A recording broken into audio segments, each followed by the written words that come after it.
Amateur Traveler is in its 20th year now, but can you imagine if I had people on the show who had never been to the destination, but had just read about it or seen a movie about it? That wouldn't make any sense at all, and you wouldn't listen.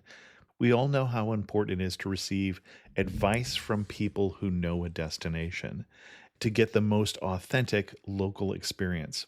And a great option for experiencing this is Explore Worldwide and their authentic small group adventures, led by local tour leaders, perfect for solo travelers who want to meet like minded people with a desire for adventure. I'm often an independent traveler, but two of my last three trips were with small group tours because they organize everything and it's a lot easier. If you want to recreate the tour I did to Malta, they have a Malta and Gozo Discovery Tour. I'm intrigued by one of their tours called A Taste of Sicily.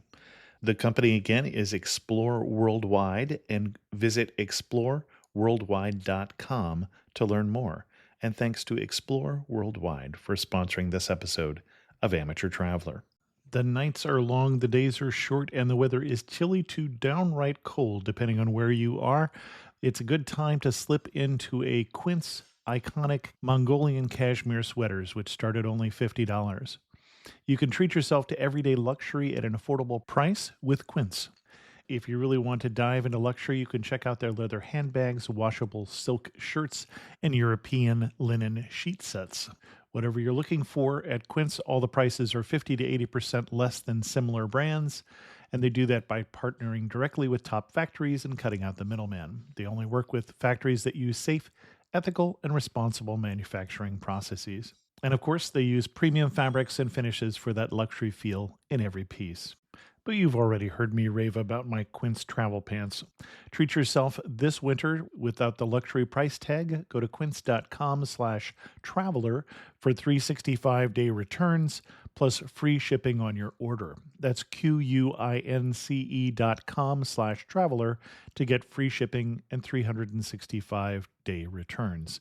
Quince.com/traveler. And thanks to Quince for sponsoring this episode of Amateur Traveler.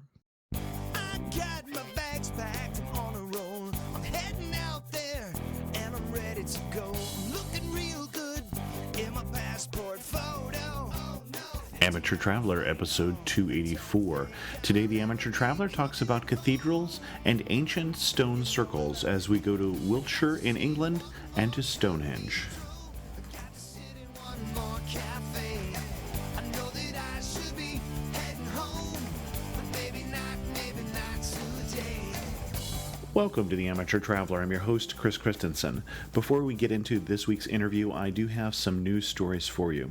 The first one was an interesting article from Travel Mole, and it talks about Southwest Airlines, and it's not the airline you once thought it was. For those of you in the United States, you may know that Southwest is known as the low price leader, and it still is the low price leader in some markets, in about 11 markets of the 24 that were surveyed. The one thing that's interesting, though, is the average ticket price for Southwest over the last 5 years have gone up 39%, while other airlines have only gone up 10%. So the moral of the story here is next time you fly, don't assume you know who has the lowest prices, but check. And then, in the news of the strange, a contortionist managed to steal from travelers' luggage by packing himself in a suitcase and having himself put on with all the other luggage, and then he got out on the luggage bus and started stealing from people's suitcases.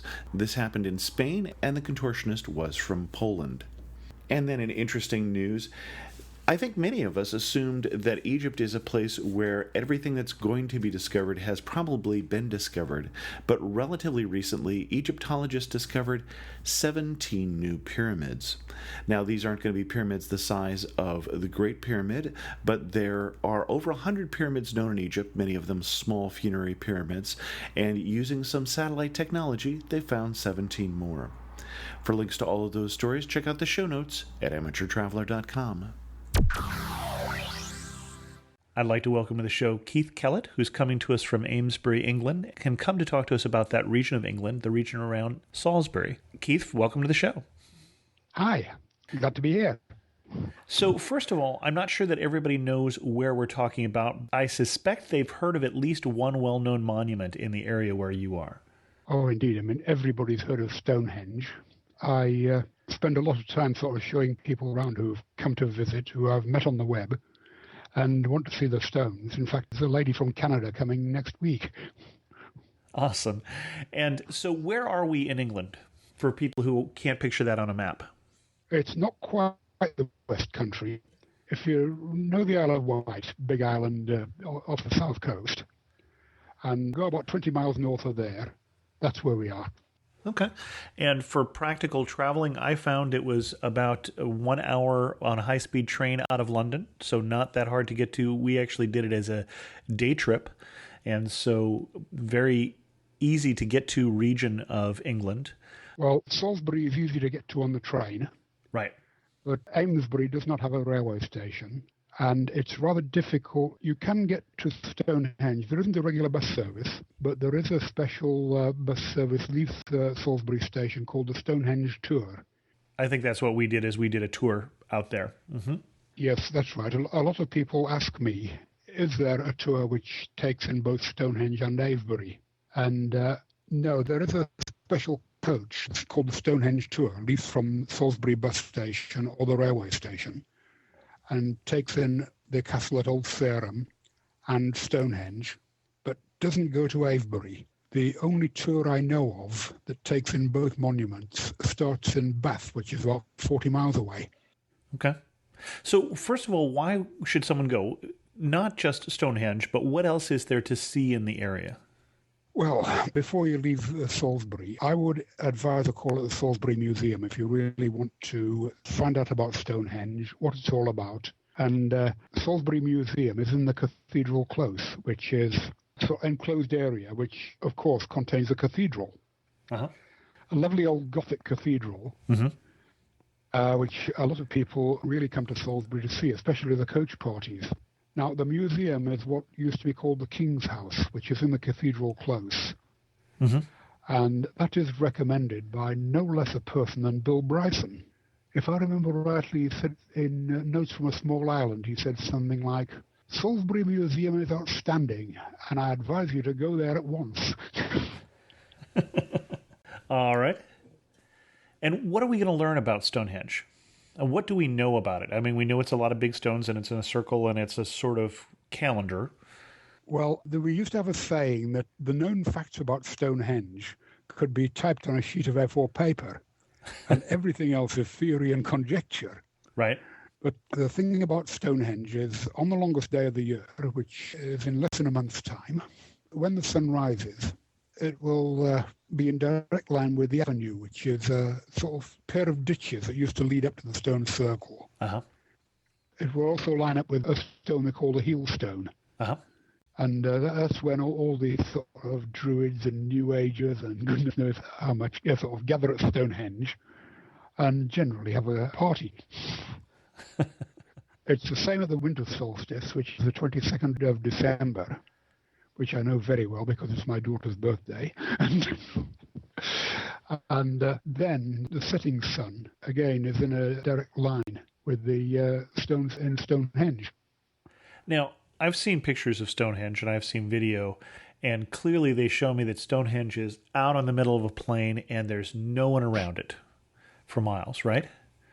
Well, yeah, that's what I try to show when I take pictures of it. But the sad fact is that it is right at a busy road junction.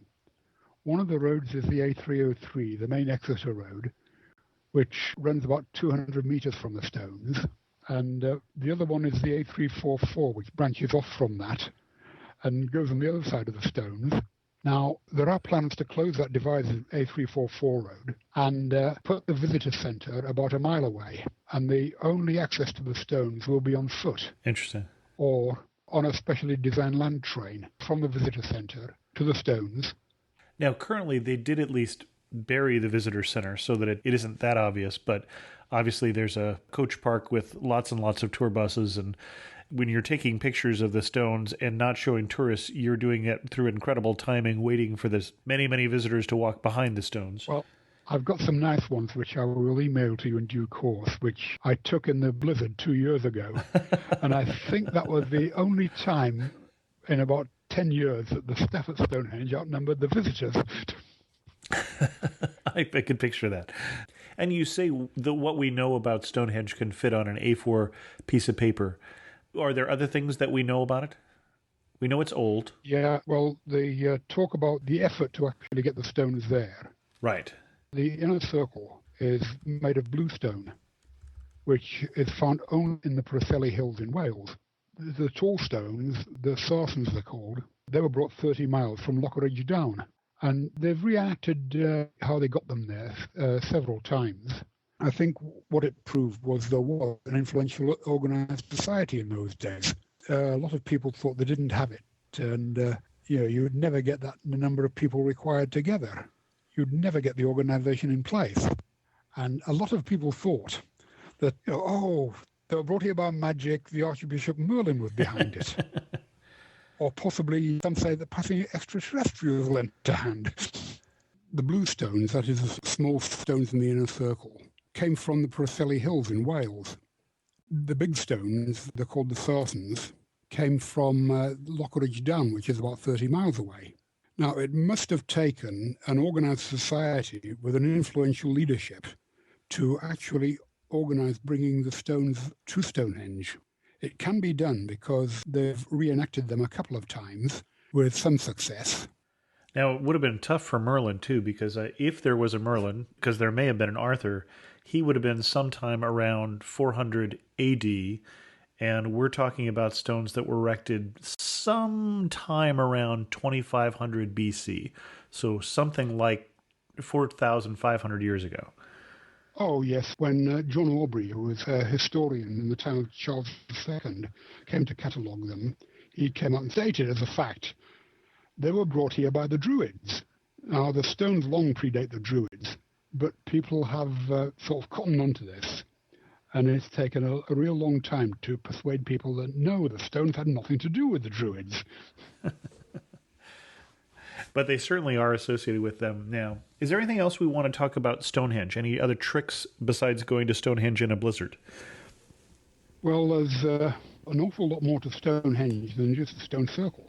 I did do some interviews and made some video about what they call the Stonehenge, the Riverside Project. Now, what this was it was a big excavation and showed that Stonehenge was just part of a complex that covered the whole area. You get the avenue, which I've already mentioned, which leads up from the River Avon. You've got the Cursus, which is so called because they thought when they first saw it was a horse racing circuit. Well, it's nothing of the sort.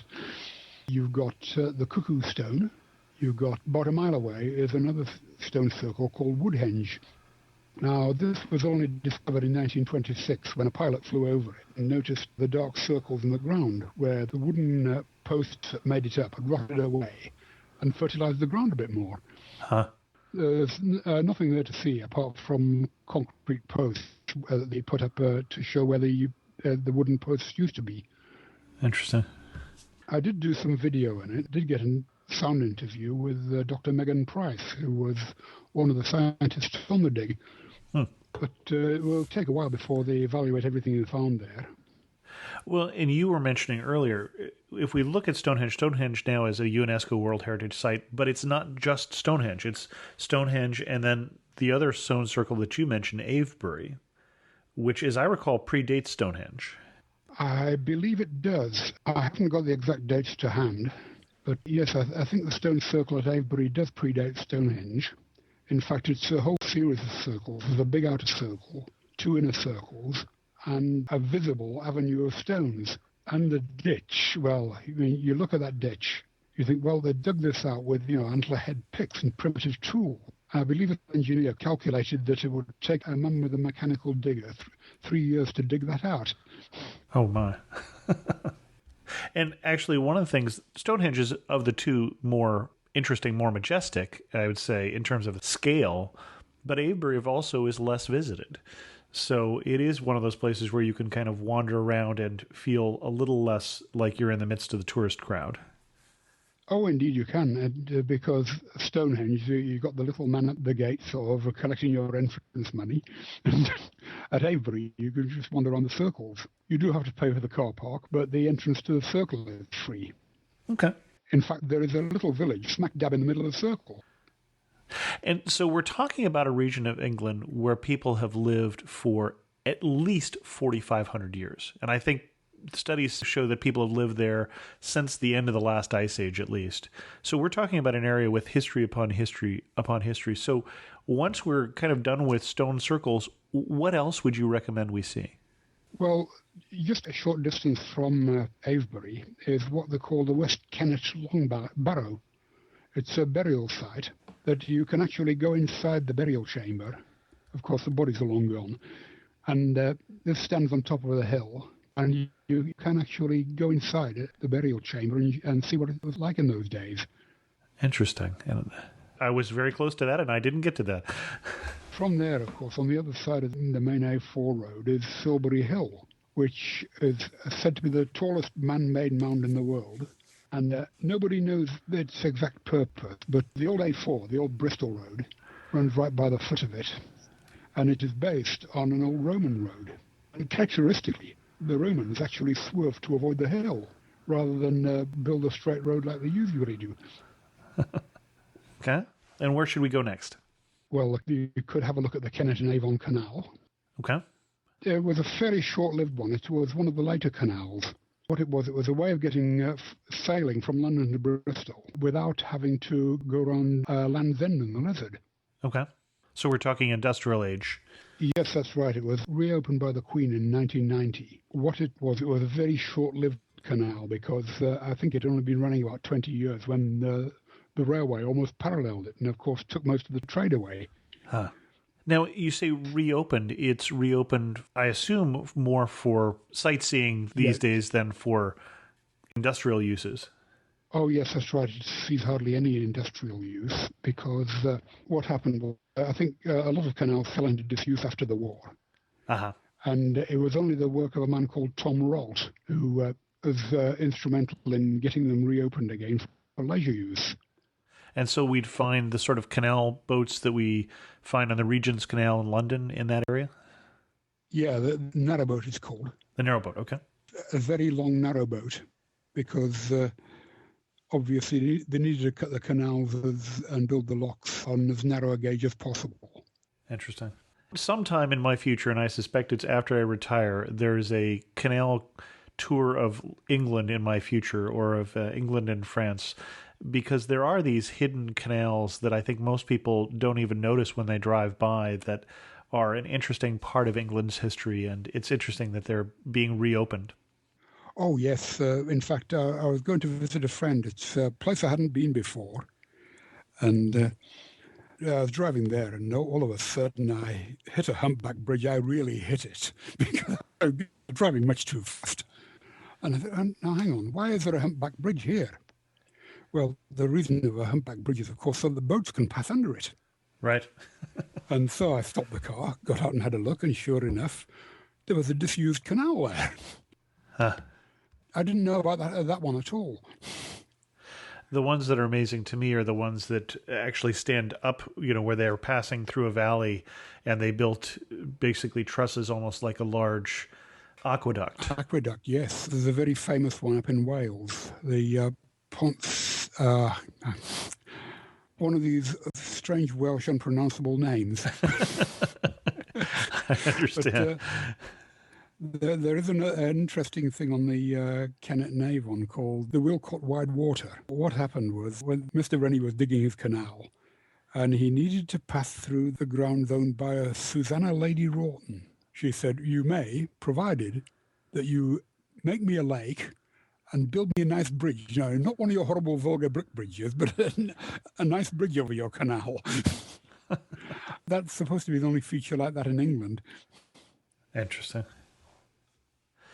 Getting back to the Salisbury Plain here, what's going to surprise me when I come to this part of England? I'll need to think about that and get back to you on it. Okay. Well, you could come to Amesbury and have a look around the Solstice Park. It's a business park which is just in the process of being built. But what they're doing is putting up a series of metal sculptures, which you may find interesting. There's one called the Dragonfly, which is converted from an old helicopter. Okay. There's one called the Ancestor, which is standing outside the Holiday Inn at the moment. It sort of shows a sort of brutish, rather Neanderthal-looking character, all done in bronze, I think, sort of kneeling down and facing the rising sun with his arms in the air. And at the moment, they're looking to actually buy that from the sculptors and put it somewhere permanent, make it a sort of West Country equivalent of the Angel of the North, if you like. We've got a sculpture called the Mallow, which is based on a wild flower that grows around here, but it's about 20 feet high. Huh. Now, we talk about this area and we say people have lived there for, let's say 10,000 years. But, of course, people still live there today. Oh, if I want to get a chance to meet and interact with locals in the area, what's the best way for me as an outsider to do that? Go to the pub. Why did I know in England that was going to be the answer? Okay. When you say go to the pub, I think a lot of people in the U.S. think pub, they think just bar. But what is a pub? Well, a lot of the country pubs really can't make a living by selling drink alone. They've got to sell food as well. So most of them you will find a restaurant combined with the bar. Okay. And this is the public house where people usually meet. Do you have a favorite in the area or a couple favorites? I like the Wheat Sheaf, which is one of the Durnfords. I can't remember which one there are. The Wheat Sheaf, you say? Wheat Sheaf. Okay. It's in one of the, I can't remember the name of the village now. The chef there boasts that all his food comes from places within a 30-mile radius of the pub. Ah, okay. Okay. And I know I did joke once and say, well, look, what about the orange juice? He said, well, we bought it from the local supermarket.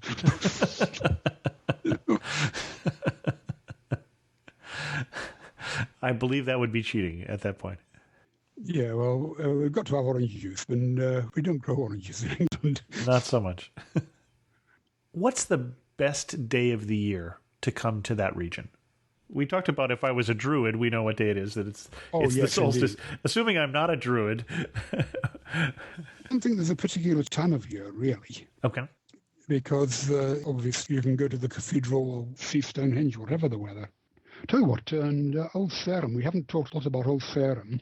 And I'm interested in hearing more about Old Sarum. One of my favorite books, historical novels about the area, is a book called Sarum. Oh, Edward Rutherford. By Edward Rutherford. Yes. Fantastic book that follows the history of the people there through a series of families from the close of the Ice Age until modern times.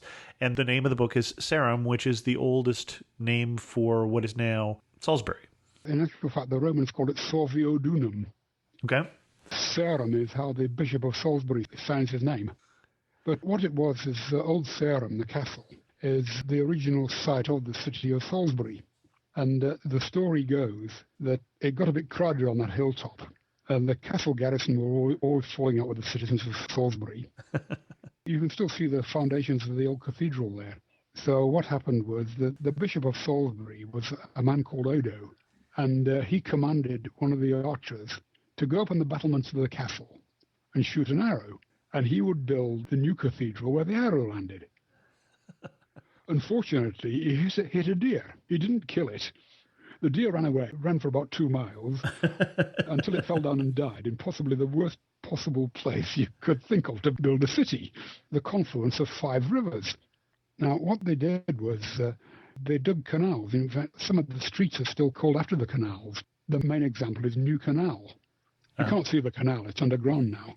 But someone in the, I think it's 17th or 18th century described Salisbury as like a little Venice. Interesting. But the city itself is all laid out in straight lines and squares around the cathedral close. And it is probably one of the first planned cities in Europe.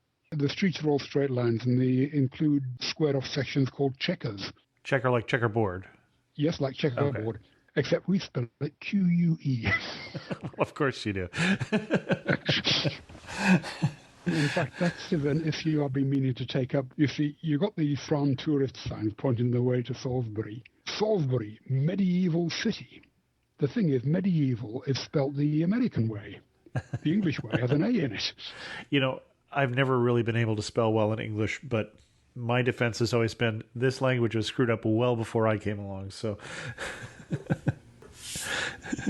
Oh, indeed. In fact, my latest blog entry is about the Barrow Monument, where it was erected in the 19th century to honour the second Secretary of Admiralty, Sir John Barrow. The thing is, spelled honour the American way, without a U. And it's possible that in those days nobody really gave a damn anyway about the spelling, as long as it sounded right. Interesting. If I look at my guidebook when I come to that area, what are they going to recommend that I do that you think is a waste of time? I can't think of anything really. Trying to get coach parties coming to see Stonehenge to come and see Amesbury. And they said, well, why? There's nothing here. There's nothing that would be of interest to an outsider anyway. Henry VIII pulled the Abbey down and never rebuilt it. Okay. And that's about it, really. Okay. And then what do they miss? You mentioned, for instance, Old Sarum. We didn't get into much detail. What's left to see in Old Sarum? Well, you get to see the foundations of the old cathedral, the original earthwork, and more or less the outline of the castle wall. Okay. And this is a castle from the, there's so many people who passed through this area from the British. Yes, it started by the ancient British. By the Britons, okay. Yeah. Then I think that when the Normans came, it was a wooden castle, and I think they started building stone castle around about the 12th century. I don't think it kind of stayed up very long before they sort of moved everything out to the present site. As we go to start to wind this down, where do you go in that area and say, thank God I live here? I was going to answer Woodworth Brewery. That's probably an honest answer, okay? Because Woodworth Brewery is in Devizes, and they actually deliver the beer in the town by a horse-drawn dray still. Apparently, the custom of using the horse-drawn dray, or going back to the horse-drawn dray, started with a brewery driver who lost his license and didn't want to lose his job. So borrowed a draft horse from his father. He used that to deliver the beer. Oh, that's funny. Ever since then, Woodworths have used the dray. And that reminds me of one typical question I ask is, one thing that you see and you laugh and you say, only in Salisbury? Well, I think there was that signpost they put up recently. It sort of pointed the direction in the distance to the two towns that twinned with, Xanten in Germany and Saints in France, and also two other places called Salisbury in the United States. But I thought, well, they've completely ignored Salisbury in Australia. I mean, I used to live there. And they've completely ignored it. Yeah, I can't really think of anything more. Okay. Is there anything else you think people should know before they start planning their next trip to come to this region of England? No, I don't think so. Just read the guidebook. Oh, and there's one thing I will say. If I can put in a plug for the local bus company, the Wilson Dorset Bus Company, you can get runabout tickets, which I think is the cheapest way to get about. But depending on how long you want it for instance, if you're staying in Bournemouth, you wanted to come up to Salisbury and have a run round. Last time I bought one, the runabout ticket was £5. The bus fare was about £6, so you're making a saving straight away. Okay. Last two questions. Yep. Finish this sentence for me. You really know you're in, and I say this region of England, we're in Wiltshire, aren't we? Yeah. Okay. You really know you're in Wiltshire when what? Well, I suppose when you see so many soldiers and so much chalk. And so much chalk. Chalk, yes, that's another feature I forgot to mention, was the hill carvings, the white horses and the badgers carved on the side of the hill. I'd forgotten all about that. And where are those? At Codford, there is an Australian Infantry Force cap badge. Just over the hill from me at Belford is the Kiwi, carved by the New Zealand forces in the First World War. Okay. At Fovant, there are the regimental badges, the badges of the various regiments stationed at an army camp that used to be there, carved into the hillside. And the white horses, there's one at Alton Bones, one at Pewsey, there's one at Chur Hill, which you can see from the A4, the old Bristol Road.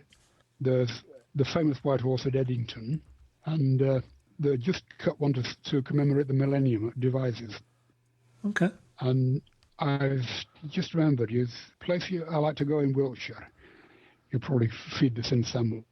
There's a big dike running across the downs called the Wands Dyke. It's an old earthwork which was built back in the Bronze Age. Just a ditch and a wall. You walk along it, just above the Alton Barnes White Horse, in fact. And you'll come to Milk Hill, which is the highest point in Wiltshire.